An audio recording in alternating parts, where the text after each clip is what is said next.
안녕하세요. 하루 필수 말씀 충전 하필 큐티 조종환입니다.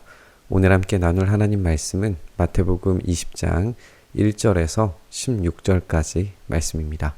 하늘나라는 자기 포도원에서 일할 일꾼을 고용하려고 이른 아침에 집을 나선 어떤 포도원 주인과 같다라고 이렇게 예화를 시작을 하십니다. 이스라엘이 일반적으로 포도원으로 표현되고 하나님께서 주인으로 이렇게 표현이 됐고는 하죠. 그러니까 여기에서 물론 이제 이것을 다 그대로 적용하는 것에 어떤 한계가 있을 수는 있지만 우리가 이 포도원을 이스라엘로 어떤 교회로 우리가 생각하고 또 주인이신 하나님을 우리가 상정하면서 이 비유를 읽어야 할 것 같습니다. 이제 이른 아침에 집을 나선 포도원 주인은 그 품삯을 하루에 한 데나리온으로 일꾼들과 합의를 합니다. 그리고 자기 포도원으로 보내게 돼요.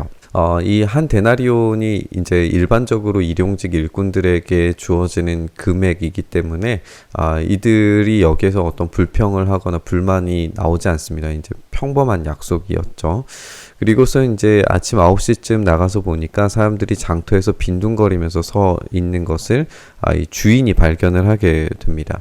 이제 일거리가 없어서 이제 빈둥거린다라고 하는 이 표현을 우리가 물론 이제 게으름으로 이해할 수도 있지만 이제 다음에 어떤 내용들을 살펴보면 이 빈둥거리는 사람들이 있어서 왜 온종일 이렇게 빈둥거리고 있냐라고 질문을 하니까 대답하기를 아무도 우리에게 일을 시켜주지 않아서라고 이유를 붙이고 있는 걸 우리가 보게 돼요. 이것은 단순히 그들의 게으름을 넘어서 일을 시켜주지 않을 만큼의 어떤 하자가 있는 상태에도 상상하게 만드는 것 같습니다. 먼저 일을 시킨 사람들보다도 어떤 신체적으로 표면적으로 열등한 사람들일 수 있다라는 것을 우리가 생각을 하게 되는 거죠. 이들이 어쨌든 이렇게 그들이 게을렀든지 아니면은 좀 모자랐든지 그들이 빈둥거리는 것을 보게 됩니다. 그러니까 주인은 지금 이 보는 행위를 통해서 일꾼들을 찾고 또 고용하고 있습니다. 그는 그들에게 말하기를 여러분도 포도원에 가서 일하시오 적당한 품삯을 주겠소라고 그렇게 이 품삯을 약속을 하고 있습니다.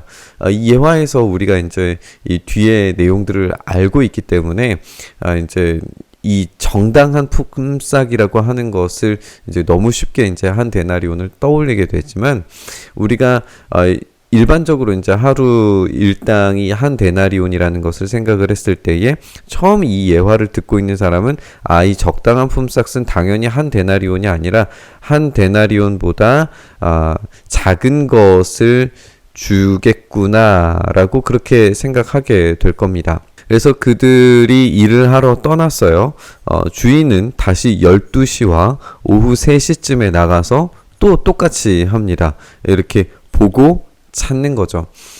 이 보고 찾는 이 하루 반나절 이상이 지나가고 있는 거잖아요. 오후 3시라고 하면.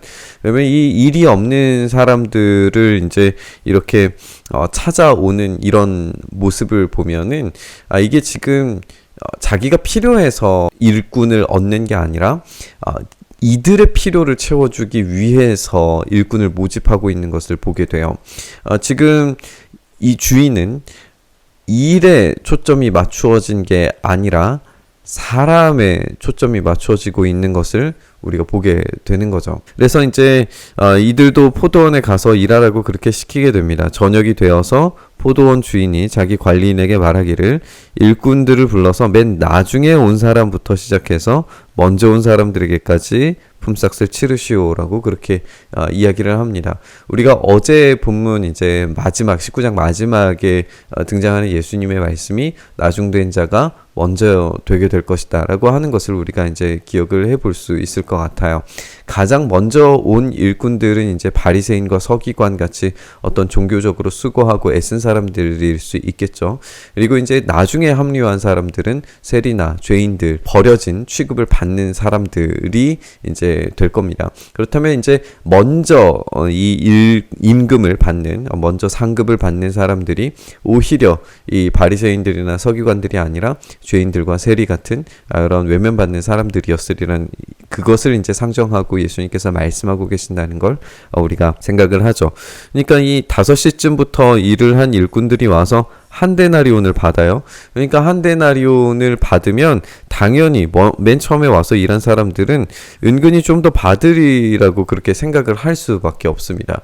이제 이 1시간 정도밖에 일을 하지 않았는데 한 데나리온을 받았다면 하루 종일 일한 사람도 당연히 기대감을 가지고 자기가 얼마 받을까를 생각을 할 수밖에 없어요. 그런데 그들도 한 데나리온씩을 받게 됩니다. 이런 받고 나서 주인에게 투덜거리면서 말합니다. 마지막에 온 이 사람들은 1시간밖에 일하지 않았는데도 찌는 더위 속에서 온종일 수고한 우리들과 똑같이 대우했습니다. 라고 그렇게 악한 주인 취급을 합니다. 우리가 여기에서 주의 깊게 이제 생각을 해봐야 되는데, 이들이 이제 불평하는 게 우리가 일반적으로 생각하기로도 이게 정당한 불평처럼 느껴지는 거죠. 자신의 수고가 헛수고가 되었다라고 이야기하는 겁니다. 이것은 일반적으로 일한 만큼 보상받아야 한다는 생각이 이제 우리가 통용되는 일반적인 전제라는 것을 우리가 생각을 해보면 이들의 이런 반응이 수긍이 가기도 합니다. 그리고 이것이 이제 그 당시의 랍비들의 일반적이고 공통된 의견이기도 했어요. 일한 만큼 값을 싹쓸 주어야 됩니다. 그런데 주인이 그들 가운데 한 사람에게 말하기를, 이보시오, 나는 당신을 부당하게 대한 것이 아니오, 당신은 나와 한 데나리온을 합의하지 않았소 라고 그렇게 주인이 이야기하고 있습니다. 주인은 일꾼들에게 잘못하거나 속이거나 갈취하지 않았다라고, 이 부당함이라고 하는 이 단어에 이런 속이다, 갈취하다, 잘못하다 이런 의미가 담길 수 있는데 그러지 않았다라고 하는 거예요. 주인은 당연히 빚진 사람도 아니고 자신의 것을 자신의 의도에 맞게 집행할 뿐입니다. 주인의 관심은 그들의 일에 있었던 것이 아니라 그들의 삶과 관련되어져 있다는 것을 우리가 이제 살펴봤어요. 그들의 생계와 삶이에요. 이제 오후 5시까지 일을 찾지 못해서 빈둥거리는 사람은 그냥 이제 하루를 날려버리게 된다면, 그리고 그것이 혹여나 이 사람의 어떤 신체적인, 외모적인, 외향적인 어떤 부적합함과 또 부족함들이 있어서 이렇게 일에 자주 차출되지 못한다면 이 사람과 함께 살고 있는 그 생계와 그 삶의 터전 안에 있는 가족들은 위기에 처하게 될 거예요. 주인은 그 삶을 바라본 거죠. 그래서 그들은 자신의 일에 대한 보상만 원하지 그들의 어떤 삶과 생계에 대해서는 그런 전체를 둘러볼 수 있는 눈을 가지고 있지 않아요. 근데 이 주인은 그들의 생계와 삶을 보고 그들에게 은혜로 베풀어 주었기 때문에 오히려 이 주인이 선한 주인이 되는 겁니다. 이 불만을 제기한 일꾼들의 대답이 여기에서는 이제 등장하지 않는 것을 보게 되는데요.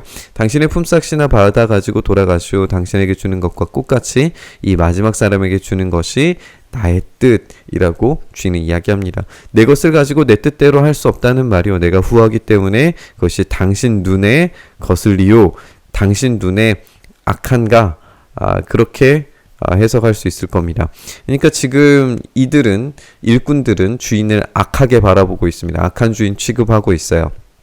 그러나 진짜 악한 것은 정말 참되게 그 삶과 생계 전체를 바라보지 못하고 자신의 일에만 집중하고 있는 이들의 눈이 오히려 이 예화에서 악하게 취급되고 있는 것을 우리가 보게 됩니다. 이것은 이제 예수님의 탕자의 비유와도 비슷하다고 생각을 해볼 수 있겠죠. 이 포도원 주인은 이 땅에서는 이해하기 힘든 주인인 것은 맞습니다. 그러나 이 탕자의 비유에서도 마찬가지로 아버지가 하나님으로 이제 우리가 이해되는 것처럼 여기에서도 이 주인은 하나님께서 우리의 주인이시고 은혜를 베푸시는 방식이 이러한 방식으로 베푸신다라고 하는 것을 우리가 알 수 있어요. 이같이 꼴찌들이 첫째가 되고 첫째들이 꼴찌가 될 것이다라고 이야기하시면서 이제 19장 마지막과 이 16절이 연계되면서 이 구원의 방식이 어떠한 것인지에 대해서 예수님께서 설명하시는 것으로 우리가 이해할 수 있습니다.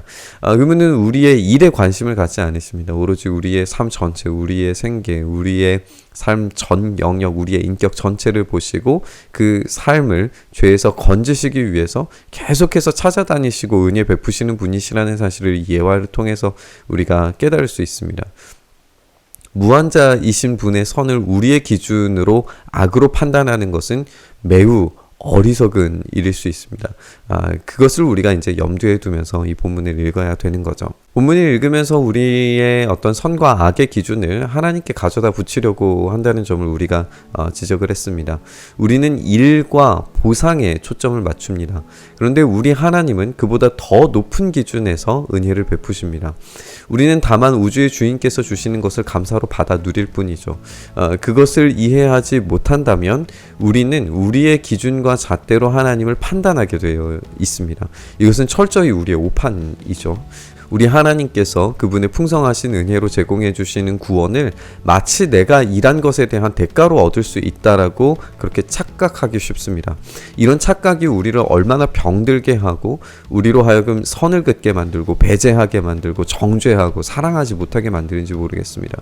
우리가 어느 때 어떤 부르심으로 어떤 일을 하든지 모든 것에 대해서 평가하시고 갚아주시는 분이신 이 무한하신 하나님의 그 자비로우심과 은혜를 우리가 기억했으면 좋겠습니다.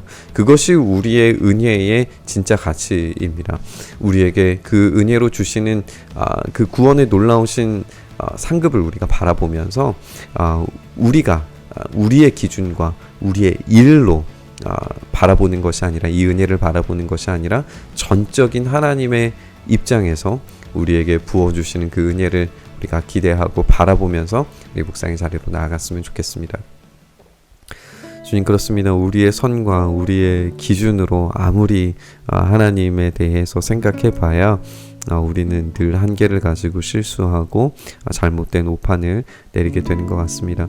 우리가 그 모든 우리의 의로움과 우리의 생각과 우리의 행실과 우리의 삶 전체를 다 내려놓고 전적으로 주님의 그 은혜에 복종하고 의존하여서 주님께서 주시는 그 은혜를 기쁨과 감사로 받아 누리며, 그리고 또한 주님께서 그렇게 찾아다니시는 그 영혼들을 우리 또한 찾아 나서며 그들과 함께 동역할 수 있는 그런 기쁨을 우리가 누릴 수 있도록 은혜 더하여 주시옵소서.